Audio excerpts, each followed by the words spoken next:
Welcome to Indie Beacon Radio, where creative souls can find help in marketing their creations. You can send questions for each show on Twitter using the hashtag IndieBeacon. Now sit back and enjoy learning about our guest for this show.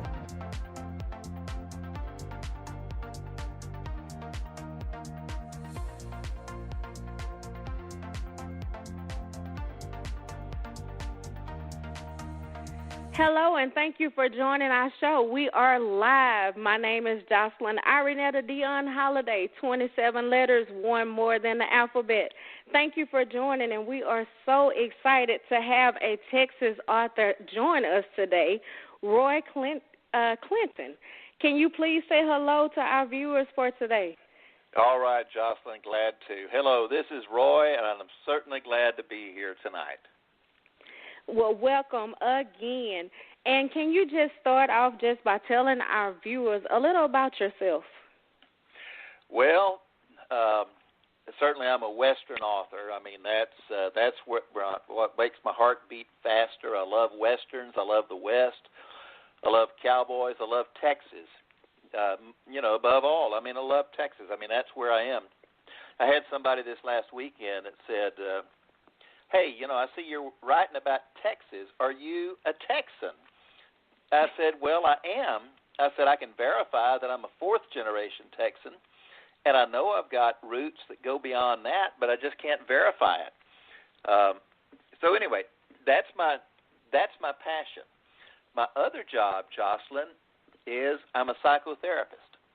So I work in the same city where you live, in Houston, as a psychotherapist, and in psychotherapy I go by a different name, so you're not going to find a therapist named Roy Clinton, but I work with couples that are really on their last legs. In fact, working with a couple today from another state. They come in, they work with me for 3 days. Their marriages are right on the brink of ending, or they're in a relationship that's just about ready to end.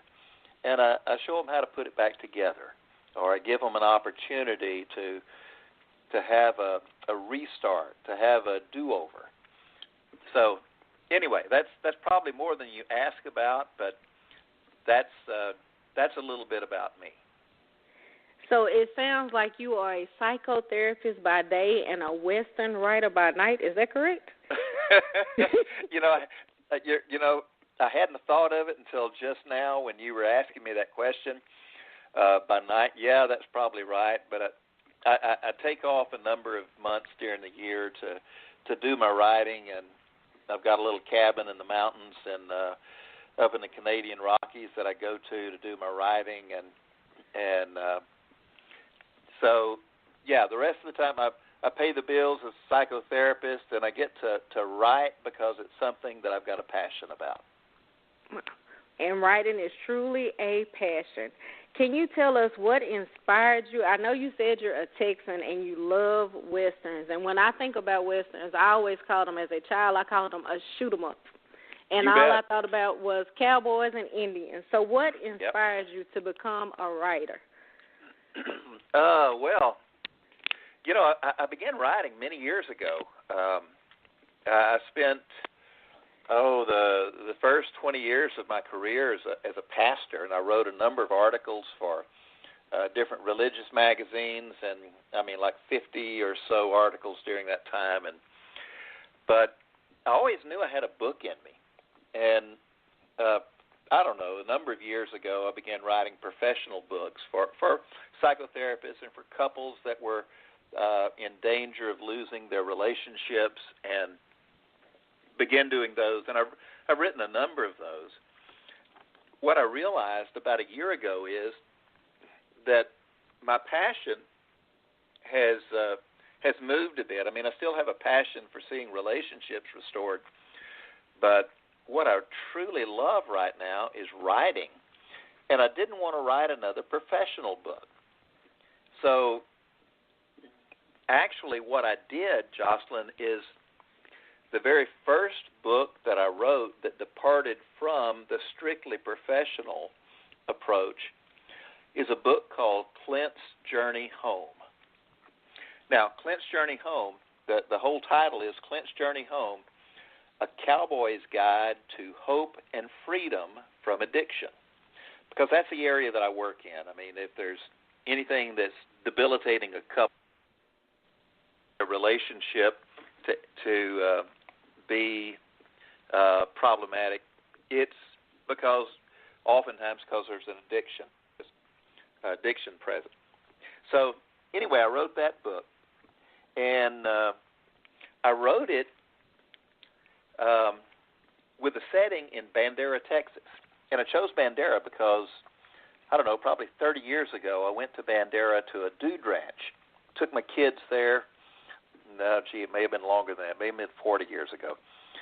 Went to a dude ranch. They had the big time there, and I remember my oldest daughter, as soon as we got there, and she was standing outside the horse corral after spending the night in a pretty posh hotel in San Antonio. She looked at the horse stables and the muck and the horses kicking the mud, and she said, "Daddy, Club Med, it ain't."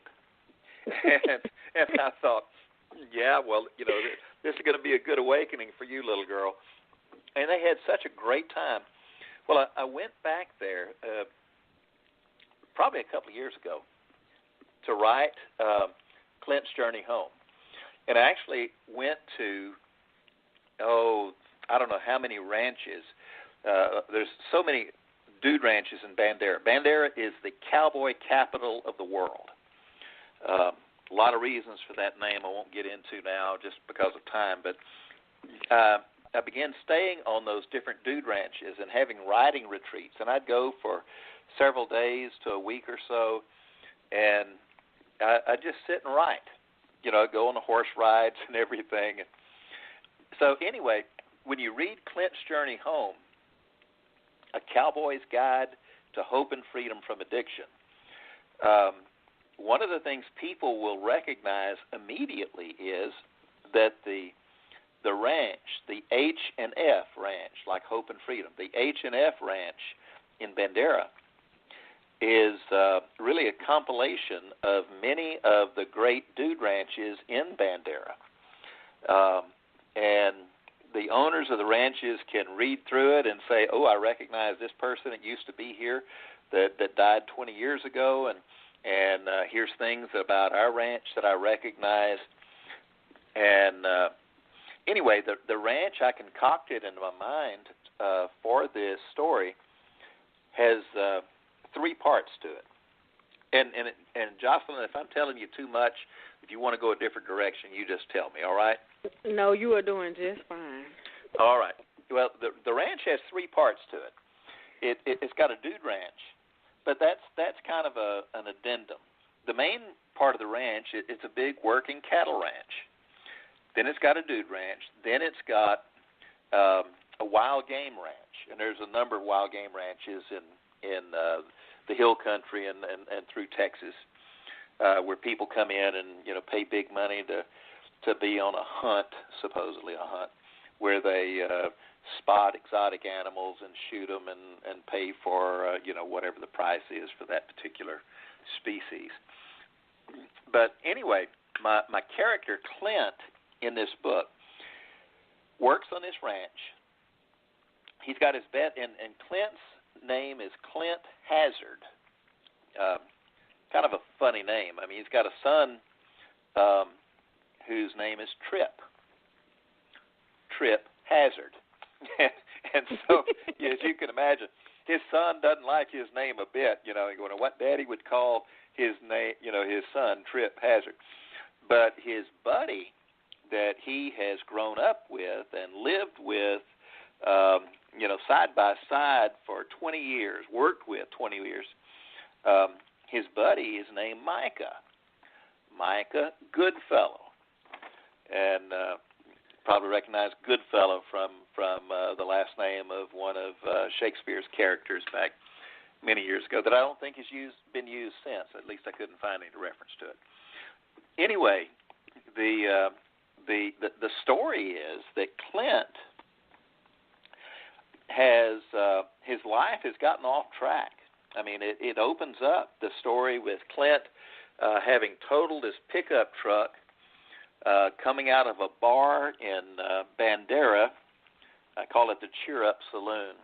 And anybody that's been to Bandera that knows Bandera can read the description of the Cheer Up Saloon, and it is a saloon that's there, not by the same name, but it is descriptive enough people can say, "Ooh, I know where that one is." Can I interrupt you real quick, because it's almost time for us to take a break. Certainly. But before we take a break, can you tell us where those books are available? Yeah, certainly on Amazon, but also on topwesterns.com. Topwesterns.com. I mean, that's where all of Roy Clinton's books are, and also the Midnight Marauder series that we have coming up. Okay. And I understand you have a new book that has just been released, but we need to take a commercial break. So as soon as we come back from commercial, can you talk about your new books? I'd be glad to. All right, so we want all of our viewers to hold on tight, because we have more of Roy Clinton coming back to you in a few minutes.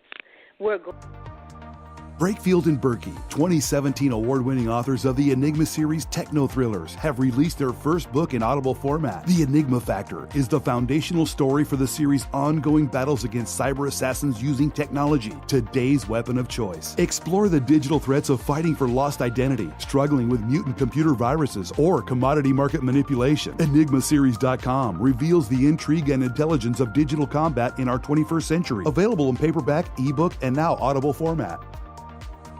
Critics say that Joe Kilgore's A Farmhouse in the Rain has an almost Shakespearean feel and appeals to the human spirit on every level.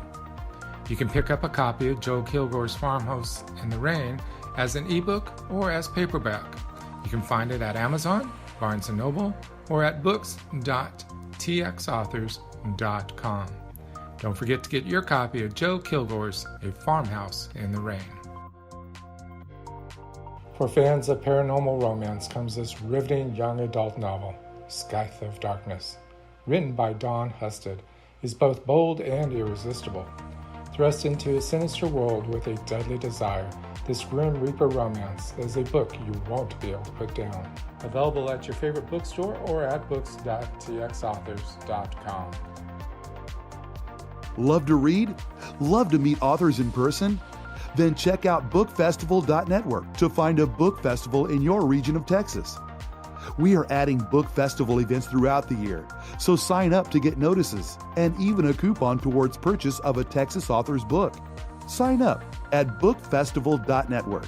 Hello, Texas authors. My name is Randy James, coming to you from my Carrollton recording studio, where I spend time writing and producing commercials for my radio endorsement clients, as well as my private freelance clients. I'd like the opportunity to help you sell more books with a commercial like this and get listeners of Dear Texas Radio excited about your title, all at a special introductory price, available to members of the Texas Association of Authors. Call or text 214-762-1942. That's 214-762-1942.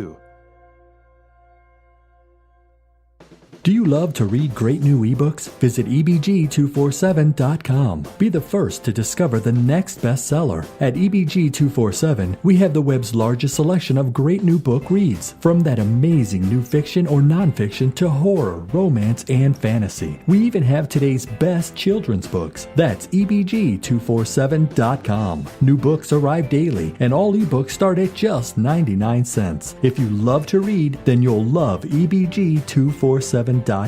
Low prices, large selection, and an easy-to-use website. It's all only at EBG247.com. It's time again for our 2018 4th Annual Texas Short Story Contest, sponsored by Texas Authors and EBG 247. If you have an amazing story between 1,500 and 3,000 words, visit our homepage at ebg247.com and look for the contest banner. All winning entries will be compiled and published into our 4th edition of Texas Shorts, a collection of short stories by Texas authors. Cash prizes, along with gift certificates for services, will be awarded to the winners. Proceeds benefit the Drop Everything and Read program for literacy. We are looking forward to your entry, and good luck. Entrance fee does apply. Welcome back to our show. Once again, we are live with Roy Clinton, author of Western books and much more. We did say that he has a new book that has just been released, and we would love to hear more about it. But before we begin that, I do have one question. Can you please tell us, where is Bandera, Texas? Good question. Bandera is between Austin and San Antonio. It's in the Texas Hill Country, right at the beginning of the Texas Hill Country. And Jocelyn, if you don't mind me saying, there's one thing I want to add before I move to the new book, and that is in Clint's Journey Home, the theme there is when Clint sees his life get off track and sees things falling apart, he wonders how to get back on track. He looks at his best friend, Micah Goodfellow, who entered recovery about a year before he did. And Micah never preached to him. He never said, this is what you ought to do. He just lived a different kind of life. And Clint thought, I want to be like him. And so that whole story is about how to get his life back on track. And it sounds very interesting. And you have talked about Bandera so much. I travel a lot. I really want to go see what this city looks like. I hope you do. And I hope you go stay on one of the great dude ranches there. Well, it sounds very interesting, and I do love riding horses, so I might have to look into that. That's good. So now, can you tell us the new book that has just been released? Yeah, the new book, actually, it is a series. It's called the Midnight Marauder series, the Midnight Marauder. And it's a story about a young man that starts out back in the East. He's from a wealthy family, had a great education, gets a law degree from Harvard, moves west, wanting to start a law practice, and he finds himself in the city of Bandera, Texas. Now, here's the fun part. If people have read Clint's Journey Home, and they get familiar with the H&F Ranch, and they get familiar with the Cheer Up Saloon and the Better Days Hotel and all these other places, then those are all modern day, at least in Clint's Journey Home, they're modern day. They're different names there in Bandera today. But when they read the Midnight Marauder series, guess what they find? They find the H&F Ranch. They find the Cheer Up Saloon, the Better Days Hotel, and all of these things. So anyway, it's the story of this young man that very idealistic, that comes out to be a lawyer, loves Bandera. Kind of like you said, Jocelyn. It's like, man, I want to go there. I mean, he heard about it, found out about it, went and found it. And when he got there, he found out they don't need a lawyer at all. But as part of his journey, he becomes really expert with his 6-gun. And his first journey into town with a young lady, which, by the way, that relationship doesn't develop until book 3 of the series. But it's really worth staying with all 3 books to see that relationship develop. As he goes to town that first time, he's introduced to the marshal, and at the moment he's being introduced to the marshal, somebody kills the marshal. And John Cruder, who's the main character in the Midnight Marauder series, John Cruder pulls out his gun and kills the murderer. Long story short, he ends up being asked by the town council to be the new sheriff or the new marshal, because that's what they've got in Bandera. Even today, by the way, they don't have a police department. They got a marshal's office. Oh, wow. Kind of unique to the city, but it's really fun. And by the way, all of these are historically correct, been researched to make sure that they're proper for the time. But as he becomes a marshal, he finds out that the town council of Bandera, and once they read this, the town council today, they're not going to like me coming back to their city, but he finds out that the town council are all crooked. and they're protected by people in Austin that are going to keep anybody from trying to break up their little nest where they're being able to fleece the town. So anyway, John Cruder is forced into the role of the Midnight Marauder.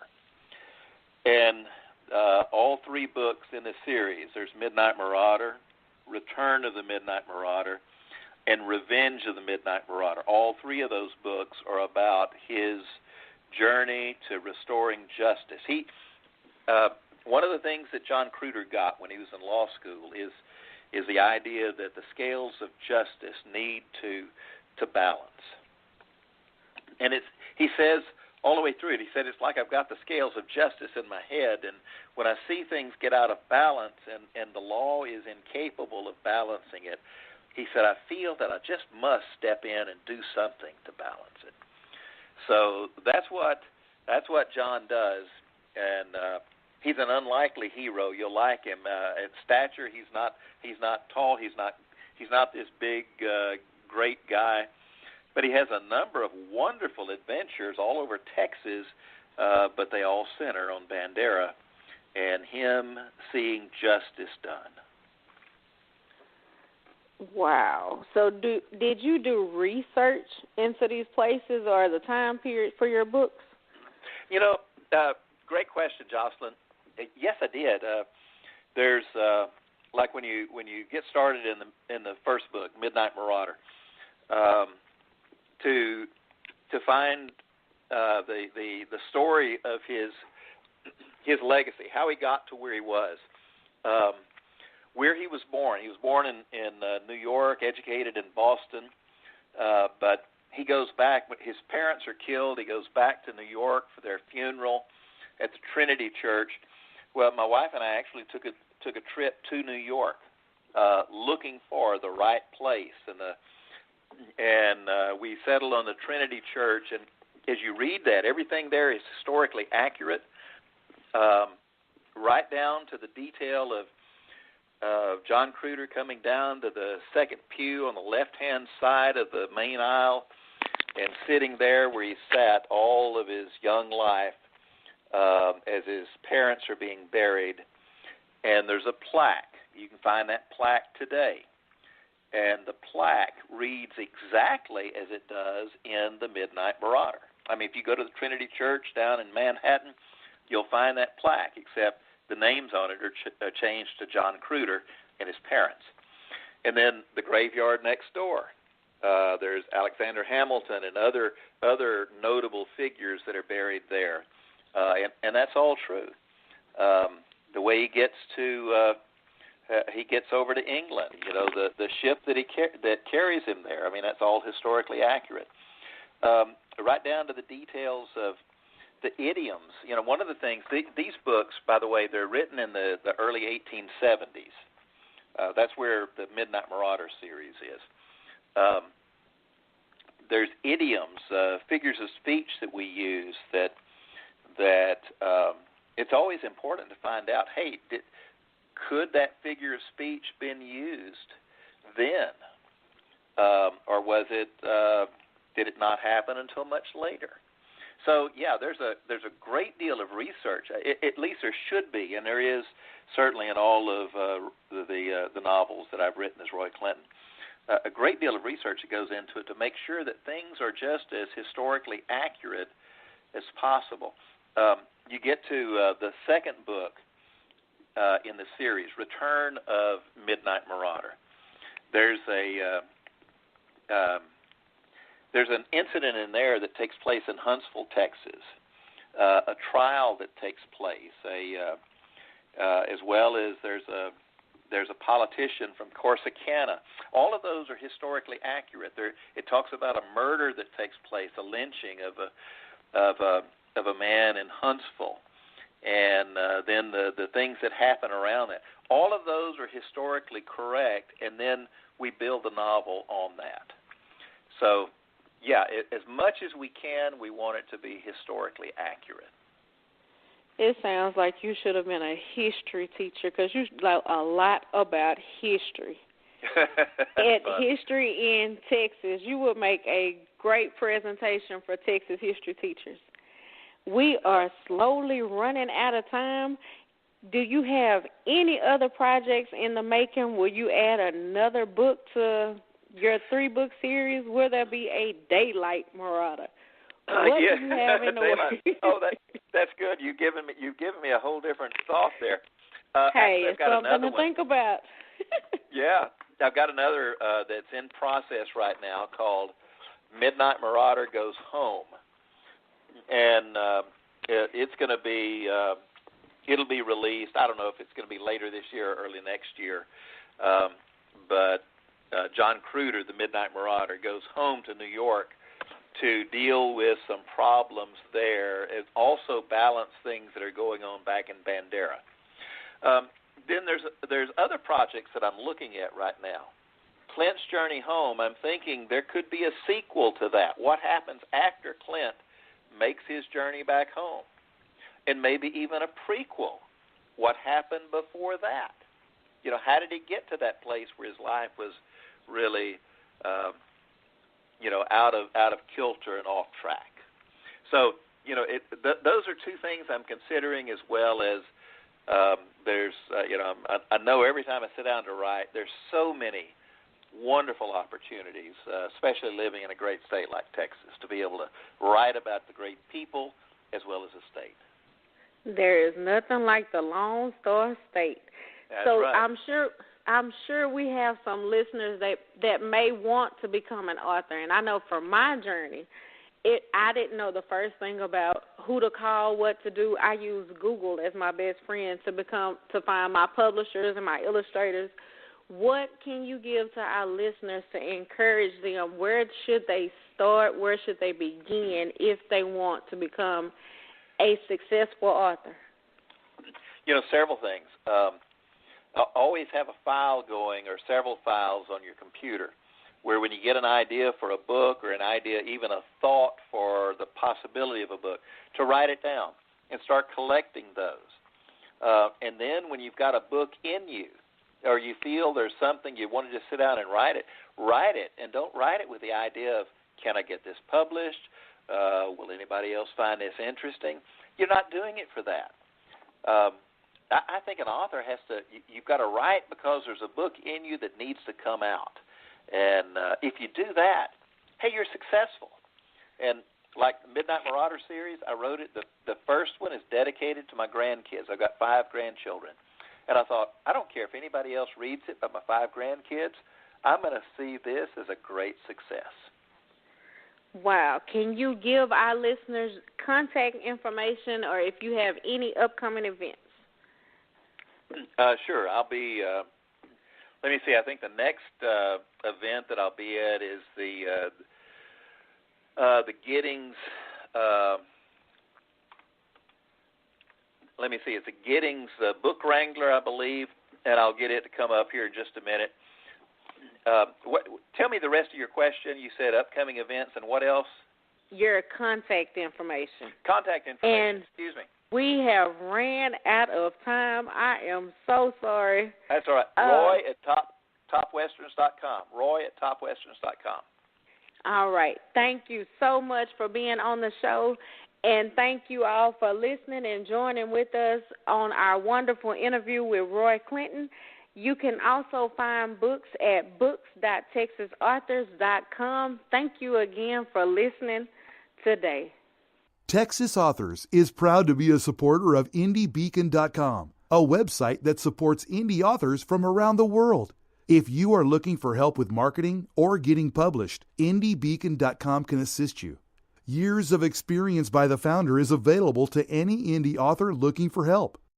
IndieBeacon.com, a place for creative souls to find help in marketing their creations.